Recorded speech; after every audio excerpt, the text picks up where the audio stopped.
Lundi 16 décembre 2019 s'est ouvert à Ghana Hôtel de Grand Popo l'atelier dont le thème est Pesticides en agriculture, avantages et risques. Il a été organisé par la Commission permanente agriculture de l'Académie nationale des sciences, arts et lettres du Bénin. Pesticides chimiques en agriculture, caractéristiques, impacts et conséquences de leur utilisation. À travers cette communication, le professeur Aimé Bokonon Ganta de la Faculté des sciences agronomiques de l'UAC a montré que c'est le souci d'augmenter sans cesse la productivité agricole qui entraîne le recours aux pesticides dont le but premier est d'éliminer les ennemis de la culture.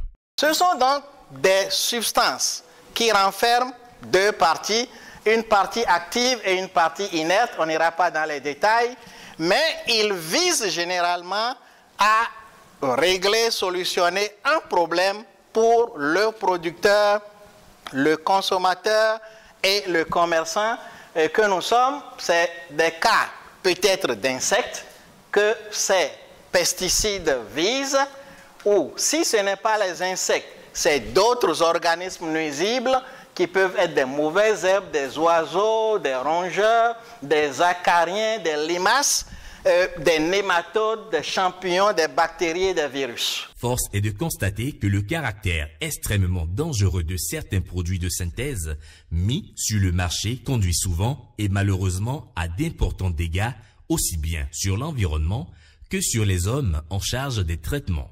Tous les êtres vivants, les nuisibles comme les insectes utiles, meurent suite au traitement. Dans certains cas, ce sont les eaux environnantes, cours d'eau, et parfois la nappe phréatique qui sont atteintes. Les produits récoltés conservent des résidus de pesticides et donc sont impropres à la consommation. Malheureusement, vous voyez, cette volonté, ce souci de sauvegarder coûte que coûte les cultures et les récoltes amène des impacts. Impact des pesticides donc sur les écosystèmes et sur l'agriculture. Puisqu'il y a dans l'agroécosystème, nous devons gérer donc des êtres vivants et des êtres non vivants, et c'est de leur interaction fait que nous avons des problèmes, nous nous orientons vers tel ou tel choix. Et lorsque nous choisissons par exemple d'utiliser les pesticides, nous avons différents phénomènes que nous devons gérer par rapport à cet agroécosystème dans lequel nous sommes. Et le premier phénomène que nous gérons, c'est la résurgence des nuisibles. La production agricole et utilisation des pesticides chimiques, cas spécifique des semences et du cotonnier. C'est la communication présentée par Dr Dossou Aminon Innocent. Pour lui, la semence renferme le potentiel génétique des espèces cultivées et de leurs variétés obtenues grâce aux améliorations continues et au processus de sélection réalisé au fil du temps. De ce fait, assurer la santé des semences est important parce que les maladies initialement présentes dans la graine peuvent conduire au développement de la maladie dans les champs et réduire la valeur commerciale de la culture, d'où la nécessité de protéger les semences aussi bien lors de la production que pendant leur séjour en stock. La semence en agriculture, c'est aussi un intrant comme tous les autres intrants et constitue également un intrant en même valeur que les engrais chimiques qui sont utilisés pour accompagner la croissance des plantes. La semence renferme le potentiel génétique d'une variété et c'est ça qui confère à la production les bons rendements que nous enregistrons. Lorsque vous avez une semence attaquée, vous avez inévitablement l'expression dans la production qui va se faire ressentir. Au niveau du champ, les insectes qui étaient cachés au niveau des semences, lorsque les œufs étaient déjà avec les semences que vous avez stockées, lorsque vous faites la plantation, vous observez l'expression de ces bio-agresseurs-là dans vos champs. Mais, signale le communicateur, il se développe de plus en plus des solutions alternatives qui sont entre autres l'agriculture de précision, la robotique, les techniques génétiques, sélection et création variétale, la culture in vitro, la meilleure gestion des techniques culturales, la technique biologique, biocontrôle et l'utilisation des biopesticides. L'avantage, c'est que les résultats ont montré que la production est très proche ou bien presque la même chose que ce que nous obtenons avec la production conventionnelle.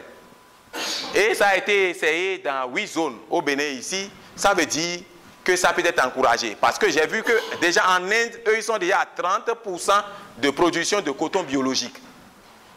La question que je me suis posée, est-ce que le coton biologique est vendu au même prix que le coton conventionnel? S'il y a la politique de ce que la biologique est plus chère que le conventionnel, les gens, ça va les pousser vers là-bas et là, ça peut prendre facilement. Le cotonnier est l'une des plantes qui abrite un très grand nombre de ravageurs à la fois. À ce jour, on ne saurait espérer une production rentable sans une méthode appropriée de lutte contre ces bioagresseurs. C'est pour limiter les risques liés à l'utilisation des pesticides que des méthodes de traitement plus respectueuses de l'environnement telles que la lutte étagée ciblée ont été adoptées. À la suite de ces 2 premières communications, le panel 1 s'est installé. Il est composé du professeur Simplice Vaudouhet de l'OBEPAB, de Samuel Vaudounon de l'AIC, du professeur Aimé Bokono Ganta, du docteur Innocent Dossou Aminon et du docteur Saturnin Azompin. Avec la perméabilité de notre frontière, de nos frontières, surtout avec le Nigeria, je voudrais demander comment pouvons-nous faire pour pouvoir réguler un peu l'entrée de ces pesticides dans le pays. Parce que quand c'est un peu régulé, je pense qu'on peut mieux contrôler l'utilisation de ces pesticides par les paysans. Je voudrais demander par là s'il y a d'autres pour les cultures. Est-ce qu'il y a des traitements qui arrivent à réduire et donc ces pesticides, ces résidus de pesticides dans les céréales ou dans les autres cultures. Autre question, c'est au niveau de la sensibilisation de la population. Donc, je me dis que la sensibilisation seule ne peut plus suffire. Mais c'est d'aller peut-être à d'autres méthodes, d'autres approches, et peut-être interdire donc l'importation de ces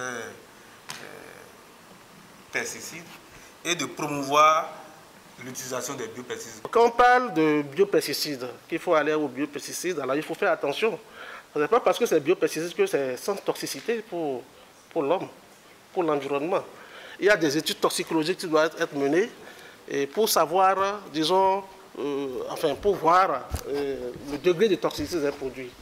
Et par rapport aux pesticides chimiques, je pense que les pesticides chimiques, quand on prend le cas du Bénin, comme le cas du comité sahélien des pesticides, le Bénin, à travers le comité national d'agrément et de contrôle des produits phytopharmaceutiques, aujourd'hui rénové selon les réglementations régionales qui deviennent comité national de gestion des pesticides, les pesticides qui sont homologués au Bénin, les pesticides sont homologués pour un usage précis, pour un type de culture.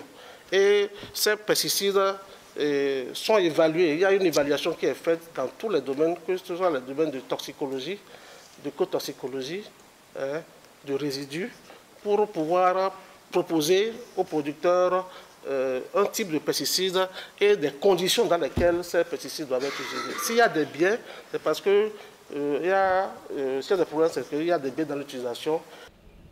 On ne peut pas éviter d'utiliser les pesticides sur le coton. Sur le seul coton, disons que le coton est la plante la plus attaquée au monde, c'est la plante la plus parasitée au monde. Au Bénin, où nous cultivons ce coton du nord jusqu'au sud, donc au niveau de plusieurs latitudes, longitudes, quand vous prenez la zone nord, nous avons un type de ravageur donné qui, bon an, mal an, s'il vient, il peut vous détruire 80% de votre potentiel de production.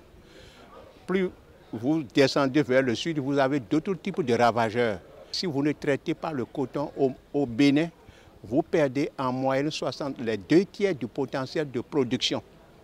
Si vous ne traitez pas, vous perdez les 2/3 du potentiel de production. Non seulement vous faites cette perte au plan quantitatif, mais au plan qualitatif, au regard de certains ravageurs qui qui cause des dégâts à l'intérieur des capsules, vous avez une dégradation de la qualité de la fibre de l'ordre de 11%.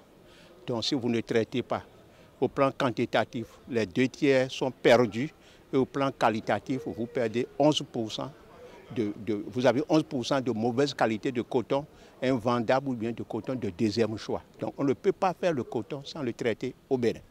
Quand on prend le cas de la protection phytosanitaire de par le monde, il y a des pays qui traitent 30 fois, 35 fois le coton au cours d'un seul cycle culturel. Au Bénin, en Afrique, dans la sous-région, nous recommandons 6 à 7 applications.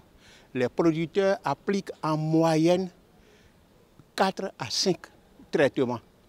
Donc, il y a moins de... On traite, on pollue moins, on met beaucoup moins de produits sur la culture coton que dans beaucoup d'autres pays au monde où les gens traitent 30 à 35 fois, ça fait 1. Deuxièmement, au Bénin, les applications sont faites avec de petits appareils manuels et à terre et au sol. Ailleurs, c'est avec des avions, c'est avec des tracteurs où on souille à la fois les eaux, les villages, les habitations, tout à la fois. Dans notre contexte, ce n'est pas encore le cas. Le problème qui se pose à nous, c'est beaucoup plus un problème d'information, de sensibilisation des producteurs pour qu'ils n'aillent pas faire ce que je pourrais dire en termes terre à terre de mauvaises pratiques. On recommande les bonnes pratiques agricoles. Ces bonnes pratiques agricoles en matière d'utilisation des pesticides, c'est les précautions à prendre avant, pendant et après les applications insecticides. Donc il y a les vêtements, il y a ce que nous appelons les épis, équipements de protection individuelle dont les gens doivent se couvrir. Il y a des périodes où il faut traiter, il ne faut pas traiter, etc. Donc c'est plutôt ça qu'il faut observer que de dire à tout court que c'est mauvais de traiter. Non, on ne peut pas avoir du coton sans des traitements, sans des applications appropriées. Bien sûr, beaucoup d'efforts sont faits. Nous avons dit tout à l'heure, on recommande 6 à 7 applications et que les producteurs font en moyenne 4 à 5. Nous avons développé dans ce pays, j'étais l'auteur, disons, de la stratégie que nous appelons lutte étagée ciblée. Au lieu d'aller traiter, d'aller appliquer aveuglement tous les 14 jours les traitements insecticides, il faut d'abord aller observer les ravageurs qui sont présents dans le champ.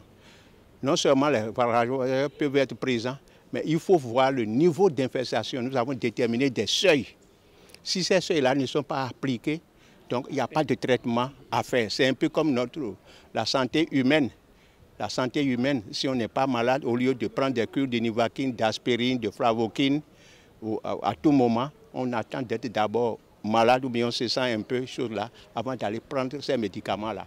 Donc c'est ce genre de remède, de solution que nous avons appelé lutte étagée ciblée et qui fait en moyenne 40% d'économie de produits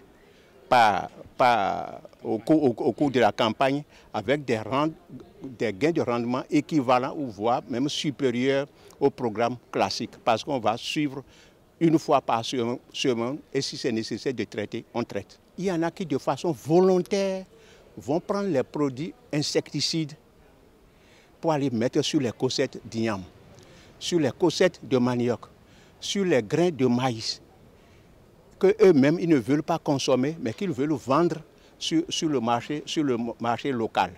Il y en a qui prennent les pesticides pour aller faire la pêche. Il y en a qui prennent les pesticides pour aller faire la chasse. Ça, aucune recommandation, ni des structures étatiques, ni de l'AIC, ne dit qu'il faut aller faire ce genre de pratiques-là. Donc, c'est des gens qui sont en train de biaiser, de passer à côté des recommandations, et c'est qu'à la fin, les gens...